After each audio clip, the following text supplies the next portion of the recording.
Hello everyone. जैसा कि हमने कल लास्ट क्लास में हमने ट्रांसफॉर्मर आर्किटेक्चर पढ़ा था, जिसमें हम समझ पाए थे कि ट्रांसफॉर्मर वर्ड टू वैक का प्रॉब्लम कैसे सॉल्व कर रहा था।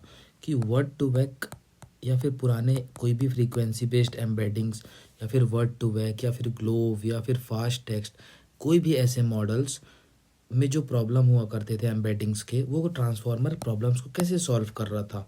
तो ये जो ट्रांसफॉर्मर था, जिसमें मैंने आप लोगों को बताया था कि 6 लेयर्स का इनकोडर होता है और 6 लेयर्स का डीकोडर होता है। डीकोडर लेयर हमेशा किस लिए काम आता है? तो हमेशा आउटपुट जनरेशन के काम आता है। और इनकोडर लेयर किस काम आता है? तो इनकोडर लेयर हमेशा फीचर एक्सट्रैक्ट करने के काम आता है। किसके काम आता है? फीचर एक्सट्रैक्ट करने के काम आता है।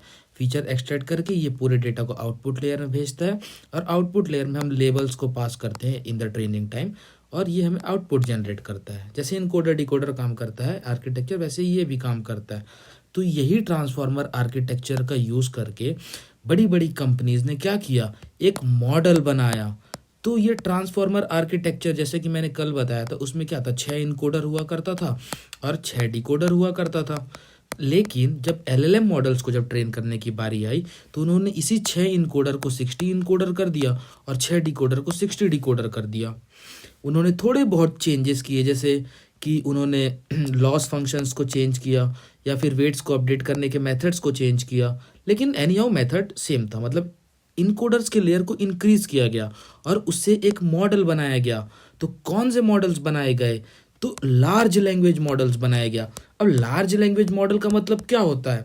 लार्ज लैंग्वेज मॉडल का मतलब बहुत सारे मात्रा में हमारे पास भाषा है और उस भाषा के इंफॉर्मेशन को हमने अपने encoder, not encoder, because into the large language models we are only using decoder part. Don't forget this. In the LLM models we are only using the decoder part because this is a autoregressive kind of things. What is autoregressive?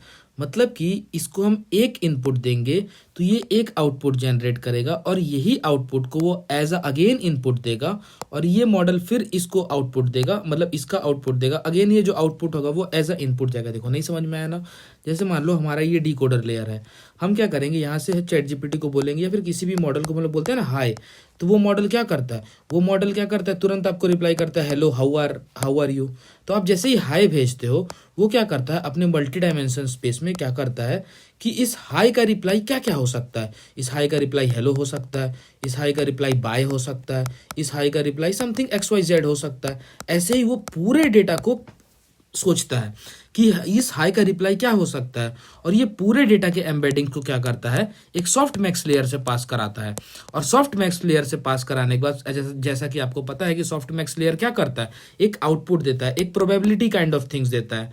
तो वो जब high आप भेजोगे तो high का reply क्या देना है? तो वो सारे डेटा को लेगा और सारे डेटा को आपके एम्बेडिंग लेयर से पास कर सॉफ्टमैक्स लेयर से पास कराएगा, और जिसके सबसे ज्यादा आपका प्रोबेबिलिटी आएगा उसी डेटा को लेके वो जिसका सबसे ज्यादा प्रोबेबिलिटी आएगा वो उसी को आउटपुट देगा।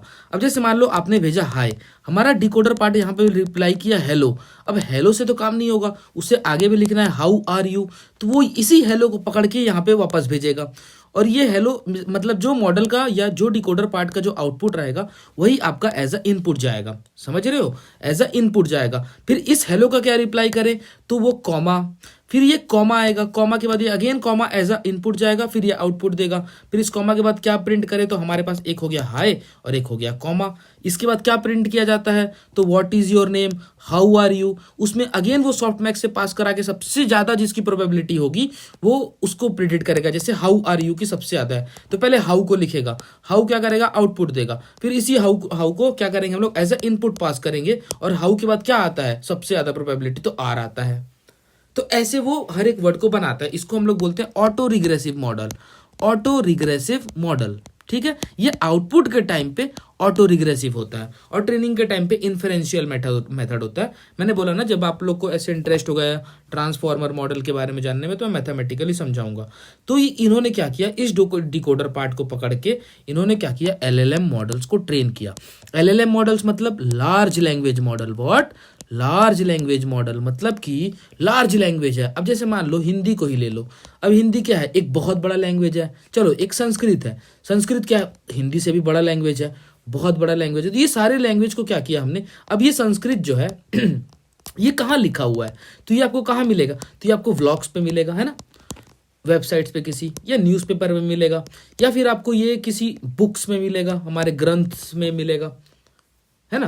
तो ये सारे बुक्स को पकड़ा संस्कृत में, जो जो है ये सारे बुक्स को पकड़ा, सारे पीडीएफ्स को पकड़ा और उसको कन्वर्ट किया टेक्स्ट में, और ये पूरे डेटा को अपने डी कोडर पास से पास कराया। तो ये संस्कृत का मान लो अगर मैं पूरा डेटा लूंगा तो वो बिलियंस ऑफ वर्ड्स हो जाएगा, है ना, not billions, like it's like millions of words हो जाएगा। अब ये संस्कृत को पकड़ा मैंने, यहाँ से ट्रेंड, यहाँ से डेटा को इनपुट भेजा, यहाँ से आउटपुट लिया, इनपुट दिया आउटपुट लिया, इनपुट दिया आउटपुट लिया, मतलब मेरा संस्कृत का पूरा डेटा मैंने पास किया, लेट्स से 10 मिलियन वर्ड्स मैंने ट्रेन कर दिया। तो अब मैं इस मॉडल से संस्कृत का कोई भी क्वेश्चन पूछूंगा ये संस्कृत का आंसर देगा। क्यों? क्योंकि इसको संस्कृत के बारे में सारा इन्फॉर्मेशन है। वैसे ही इन्होंने क्या किया, हिंदी को पकड़ा और हिंदी को भेजा, इंग्लिश को पकड़ा हिंदी इंग्लिश को भेजा, स्पेनिश को पकड़ा स्पेनिश को भेजा। मतलब ये लार्ज अमाउंट ऑफ लैंग्वेजेस में, मतलब हिंदी, संस्कृत, तमिल, कन्नड़ा, मलयालम, मराठी, पंजाबी, ये सारे भाषाओं को पकड़ा और उस सारे भाषाओं के पीडीएफ्स इंफॉर्मेशंस को पकड़ा, यहाँ से ट्रेन किया और आउटपुट लिया, मतलब मॉडल को ट्रेन किया, डिकोडर पार्ट को ट्रेन किया। जब उन्होंने बहुत सारे भाषा को पकड़ा, बहुत सारे भाषा को जब उन्होंने पकड़ के जब मॉडल को ट्रेन किया, उसी को हम लोग बोलते हैं लार्ज लैंग्वेज मॉडल्स। मतलब कि ये जो मॉडल है ये लार्ज लैंग्वेज पे बना हुए हैं, मतलब बहुत सारे भाषा पे ये मॉडल ट्रेन है। तो इस लार्ज लैंग्वेज को बनाने वाली कुछ कंपनियां हैं, कुछ हमारे पास मॉडल्स हैं, जैसे एक ओपन एआई का चैट जीपीटी है, जिसको आप लोग सब लोग जानते हो, चैट जीपीटी। दूसरा कौन सा मॉडल, तो आप लोग समझ सकते हैं गूगल जेमिनी है। गूगल जेमिनी भी सब लोग यूज़ करते हैं आजकल। तो इंस्टाग्राम पे या फोटोज़ एडिट करने के लिए भी, डालने के लिए, मतलब इंस्टाग्राम पे डालने के लिए फ़ोटोज़ को एडिट करने के लिए जेमिनी का इस्तेमाल किया जाता है। आप लोग और भी मॉडल्स के बारे में सुने होंगे, जैसे डीप सीक मॉडल्स, है ना। डीप सीक मॉडल्स के बाद आप लोग सुने होंगे okay Ollama, like in the Ollama हमारे पास मल्टीपल मॉडल्स हैं, ओके। हमारे पास एक अच्छा मॉडल है जो कि ओपन सोर्स भी है, जिसमें हम लोग अपनी पढ़ाई भी करेंगे आगे, जो हम कोडिंग वगैरह जब करेंगे इस मॉडल्स को यूज़ करना सीखेंगे। तो ग्रॉक मॉडल्स ये ओपन सोर्स मॉडल्स देता है, ओलामा भी हमें ओपन सोर्स मॉडल्स देता है, गूगल जेमिनी भी हमें कुछ ओपन सोर्स मॉडल देता है, चैट जीपीटी भी हमें कुछ ओपन सोर्स मॉडल देता है, लेकिन ओपन एआई मतलब उतना नहीं देता है, लेकिन ये सारे open source models means we can use this models. So ये होता है लार्ज लैंग्वेज मॉडल्स, ये सारे मॉडल्स होते हैं, ठीक है। सो चलो देखते हैं तो ये देखो, ये चैट जीपीटी का वेबसाइट है, ओके। ये चैट जीपीटी मतलब जो चैट जीपीटी क्या है, एक ओपन एआई का है ना, तो ओपन एआई की वेबसाइट है। ओपन एआई की वेबसाइट में आप लोग देख सकते हो हमारे पास जीपीटी 5.1 लेटेस्ट है, जीपीटी जीपीटी 5 मिनी हमारे पास लेटेस्ट है, हमारे पास ये जीपीटी 5 नैनो है। फिर देखो ये सारे पेड मॉडल्स है, like GPT 5.1, GPT 5 mini, GPT nano, GPT models. वैसे ही हमारे पास GPT OSS 120 billion parameters and GPT OSS 20 billion, Sora है वीडियो जनरेशंस के लिए, जीपीटी रियल टाइम है। और हमारे पास ऐसे मल्टीपल मॉडल्स हैं, हर एक मॉडल्स का अपने अपने टास्क है। कुछ मॉडल्स रीजनिंग अच्छा करते हैं, कुछ मॉडल्स कोडिंग अच्छा करते हैं, कुछ मॉडल्स मैथमेटिक्स अच्छा सॉल्व करते हैं। तो सारे टास्क के हिसाब से स्पेशल मॉडल बने हुए हैं, ओके। मैं दिखाता हूँ आप लोग को, यहाँ पे लिखा भी मिल जाएगा आप लोग को ऐसे मॉडल्स,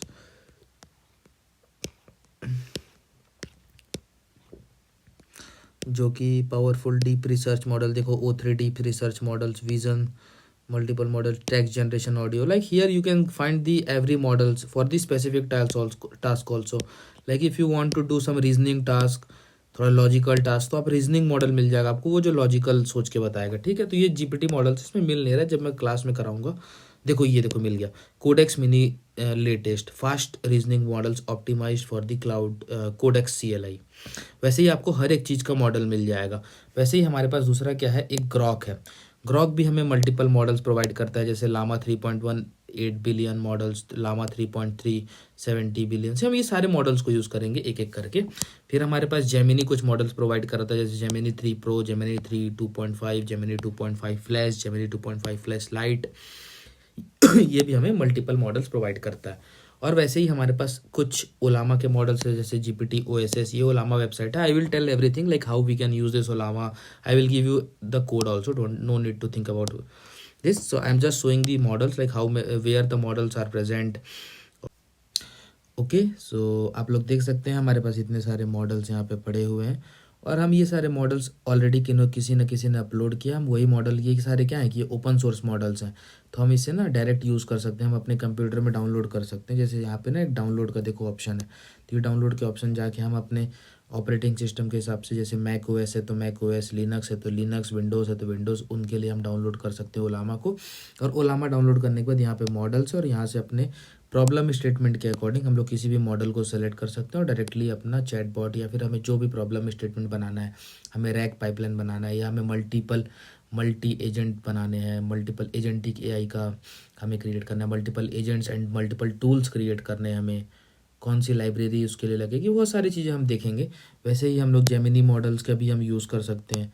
तो देखो यहाँ पे जेमिनी के भी कुछ मॉडल्स हैं, जैसे जेमिनी 3 प्रो, जैसे हमने ऑलरेडी डिस्कस किया जेमिनी का। तो अगर हमें जेमिनी का मॉडल यूज़ करना है कोई सा, तो हम क्रिएट कर सकते हैं अपना एपीआई की। तो आप लोग यहाँ पे देख सकते हैं हमारे पास एक एपीआई की का ऑप्शन है, यहाँ से हम एपीआई की क्रिएट कर सकते हैं। बेसिकली ये सब पेड है, लेकिन आप अगर स्टूडेंट हो तो जेमिनी हमें फ्री प्रोवाइड कराता है, तो आप एज ए स्टूडेंट आईडी लगा के आप ले सकते हैं। खैर आपके पास नहीं है स्टूडेंट आईडी तो भी आप लोग ले सकते हैं, ये बेसिकली फ्री प्रोवाइड करता है कुछ महीनों के लिए। तो आप लोग यहाँ से क्रिएट एपीआई करके अपना मॉडल बना सकते हैं। वैसे ही ग्रॉक ओपन सोर्स है, तो ग्रॉक में भी हम लोग आगे क्या कर सकते हैं कि देखो यहाँ पे एपीआई की लिखा है ना, तो ये एपीआई की पे जाएंगे और देखो मैंने ऑलरेडी बहुत सारे कीज़ क्रिएट किए हैं। वैसे ही आप लोग भी यहाँ पे एपीआई क्रिएट करके अपने मॉडल्स को लोड कर सकते हैं और एपीआई से अपने मॉडल को कॉल कर सकते हैं और अपने जो भी प्रॉब्लम स्टेटमेंट है उसको सॉल्व कर सकते हैं। वैसे ही ओपन एआई भी, मतलब ओपन एआई जिसका जीपीटी मॉडल है चैट जीपीटी, वैसे उसके मल्टीपल मॉडल्स है जो हमने ऑलरेडी डिस्कस किया थोड़ी देर पहले। तो ये सारे का भी हम लोग यूज़ कर सकते हैं, किस लिए, तो अपने प्रोजेक्ट के लिए। तो ये भी क्या करता है, बेसिकली आपको एपीआई प्रोवाइड कराता है और उस एपीआई को हम लोग यूज़ करके या एपीआई को लोड करके हम लोग क्या करते हैं कि एपीआई के मॉडल को लोड करते हैं। सो समझने का चीज़ ये है कि हमें करना क्या है इस कोर्स में। हमने जो मॉडल्स वगैरह देखे, जो एलएलएम मॉडल्स होता है, जो लार्ज लैंग्वेज पे जो मॉडल्स ट्रेंड हुए हैं, हर एक लैंग्वेज पे जो मॉडल्स ट्रेंड हुए हैं, वो सारे मॉडल को यूज़ करना सीखना है। अब यूज़ हम कैसे कैसे कर सकते हैं उन मॉडल को, तो हम एक रैक पाइपलाइन बना सकते हैं, क्योंकि मॉडल जो है उसके पास एक डेटा के अनुसार ही डेटा है, मतलब सीमित है इसके पास इंफॉर्मेशन। क्या है, सीमित है इसके पास इंफॉर्मेशन। क्या है, मॉडल के पास सीमित है।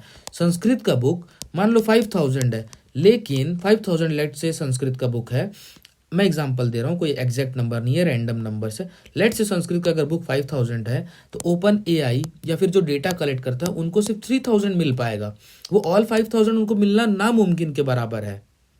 तो जो हमारा मॉडल है उसको कई डोमेन में सीमित इंफॉर्मेशन का नॉलेज है, समझ रहे हो, मतलब कई डोमेन में। जैसे उसका हो सकता है कि हमारे एस्ट्रोलॉजी में कम इंफॉर्मेशन हो, उसको सिर्फ ऊपर ऊपर से पता हो, एग्जैक्ट इंफॉर्मेशन ना पता हो। तो उसके लिए हम लोग क्या कर सकते हैं कि अपने मॉडल को एक्सटर्नल इंफॉर्मेशन दे सकते हैं। अब जब एक्सटर्नल इंफॉर्मेशन दे सकते हैं जिससे कि हमारा मॉडल आंसर बढ़िया जनरेट करे हमारे एक्सटर्नल इंफॉर्मेशन को लेके, उसी को हम लोग बोलते हैं रिट्रीवल ऑगमेंटेशन जनरेशन। अब लेट से आपके पास एक टास्क है, जैसे मान लीजिए आप लोग को वेदर चेक करना है। आप अगर अपने कोई भी एलएलएम मॉडल जैसे चैट जीपीटी को ही आप लोग बोलोगे कि किसी एक प्लेस का दो, जैसे कि एग्जांपल के लिए जैसे मान लो मैं छत्तीसगढ़ का हूँ, तो छत्तीसगढ़ में एक डिस्ट्रिक्ट है कोरबा। अब इस डिस्ट्रिक्ट का मुझे अगर वेदर का इन्फॉर्मेशन जानना है, तो मैं चैट जीपीटी से बोलूंगा, ChatGPT what is the weather information of Korba. So ChatGPT हो सकता है ना दे उसका आंसर, तो मैं क्या कर सकता हूँ कि अपने एलएलएम मॉडल, अपने चैट जीपीटी मॉडल को एक टूल प्रोवाइड करा दूंगा, और ये टूल का क्या काम रहेगा कि वो कोरबा का वेदर निकाल के लाए, या फिर कोरबा का ही नहीं, मैं इस टूल को जहाँ का भी इंफॉर्मेशन बोलूँ कि लंदन का निकाल के लाओ, या फिर मैं पेरिस का निकलवा लूँ, या फिर मैं दिल्ली का निकलवा लूँ, या फिर मैं कोलकाता का निकलवा लूँ। मतलब इस टूल के पास ऐसा पावर रहे कि ये टूल के पास एक ऐसा शक्ति रहे कि ये क्या करे, हर जगह से हमारा इंफॉर्मेशन निकाल के लाए। तो यही तो होता है मल्टी एजेंट। हम मल्टीपल मॉडल्स क्रिएट करेंगे और मल्टीपल मॉडल्स को मल्टीपल एजेंट्स प्रोवाइड कराएंगे और वो मल्टीपल एजेंट्स काम करेंगे। और ये जो टूल्स है, जिस टूल्स बोल रहा हूँ, वही आपका एजेंट है, यही आपका एजेंट है जो आपके लिए जाके वहां से वेदर का इंफॉर्मेशन ला रहा है। कई बार हम लोग इसको यूज करते हैं कि स्टॉक प्राइस प्रेडिक्शंस के लिए, तो हमारा एक एजेंट होगा, ये जो कि टूल होगा, और यही एजेंट क्या करेगा, एजेंट और टूल सेम चीज है, यही एजेंट क्या करेगा, किसी भी एक वाई फाइनेंस या फिर किसी एक अदर वेबसाइट पे जाके वो हमारा इन्फॉर्मेशन एक्सट्रैक्ट करके लाएगा, और वो क्या करेगा, मॉडल को देगा, मॉडल उसको रीड करके उसको बेटर वे में आपको जिस लैंग्वेज में चाहिए उस लैंग्वेज में बना के आपको मॉडल, चैट जीपीटी मॉडल आपको आंसर देगा। यही तो हमें फाइन ट्यून करना है। तो चलो आज के लिए काफ़ी है, हम कल से इसको कोड में इम्प्लीमेंट करना सीखेंगे। So thank you guys, bye bye.